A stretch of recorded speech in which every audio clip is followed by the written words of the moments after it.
Hey everyone, Coach Nick, Coach Trina with Friction, and we're here to break down today's workout.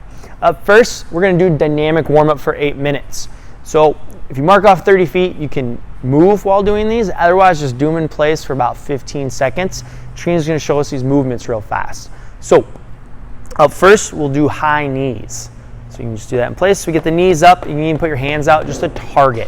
After that, we want butt kickers. So we're bringing the hips or the feet up to our butt, just like so. Perfect.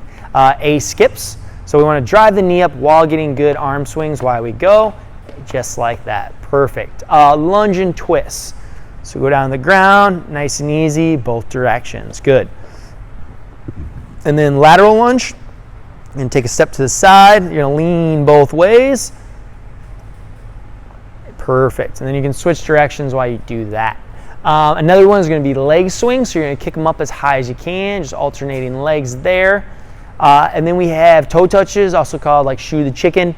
So you want to keep that leg straight, pull the toe towards you, and then swoop the ground, stretch that calf and a little bit of hamstring out as well. We can open the gate. So if you walk backwards, you're just going to take this big sweeping movement of the hip there, just prepping those joints and areas, and then close the gate. You'll walk forward, so you'll start off to the side and swing that leg forward. Good, good, good. And that should be good on movements, guys. Take your time. You've got 8 minutes. Cycle through those. If you get done at like 6 minutes, just go back through. Specifically like high knees, butt kickers, A skips are good ones to re-hit again, just because we are going to run today, and they just reinforce good running form. Speaking of running form, you have 3 rounds of 4 per leg on a double wall exchange, followed by 10 per leg on or 10 per arm on a lunge arm swing. We'll talk about that here in a second.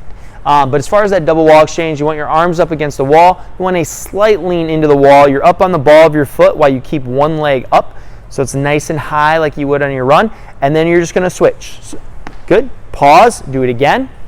Pause, and you'll do it again. You'll end up hitting that cycle 4 times on that side. Then you'll switch legs and do that cycle again. Make sure to take that pause, and both knees should be hitting that same distance each time. Up next, you're going to go down to a lunge position. You're going to keep your arms in a 90 degrees as far as the elbows, and then we say cheek to cheek. So we mean this cheek and this cheek, that pocket on the back of the hip there, and you're just going to cycle. So you want to hit 10 arm swings there, then you'll switch legs, and you'll hit 10 arm swings here. Perfect. Big thing is, guys, we don't want the elbow to bend at all. You're going to stay locked into that 90 the entire time, just reinforcing good mechanics. Keep the elbows in. We shouldn't be going side to side. It should be straight forward and back. And then stretching, a minute per side, hurdler stretch. So she's going to have a straight leg. She brings her other leg behind, and she's just going to lean back, stretching that right quad out there. Perfect. After she hits both sides, she can hop on up. We have a hamstring stretch. So you can use a box, a chair, whatever you have at home, but you're just going to kick this leg up on to that chair. You want the leg nice and straight, and you're going to bend down and touch your toe, hang out there for a minute, switch sides, do the same thing. You can push that box aside. We're done with that for the rest of the workout. And then we have a calf stretch. You can also use it on this, or you can do a wall. But see how she brings her toe up towards her? She's just going to lean in, really stretch that calf out before we get running. Perfect. Thank you. So that's it for mobility, guys. And then today's WOD. This one is Jerry. It's in honor of Sergeant Major Jerry Dwayne Patton. He was 40 and he died on October 15, 2008. So this workout is in honor of him. And the way it works is it's a 1 mile run followed by a 2K row. You can also supplement that with a 3.2 mile bike, and then you have another 1 mile run to finish it off. For those at home, if you don't have a row or a bike, that's okay. You're actually just going to do a 5K, so it'll just be 3 miles total then there in place of that. So it's a good, mile structural day is the idea of this workout. Really test the lungs, and you're just looking for that consistent pace. If you average a certain pace on a mile, try to stay with that the entire time.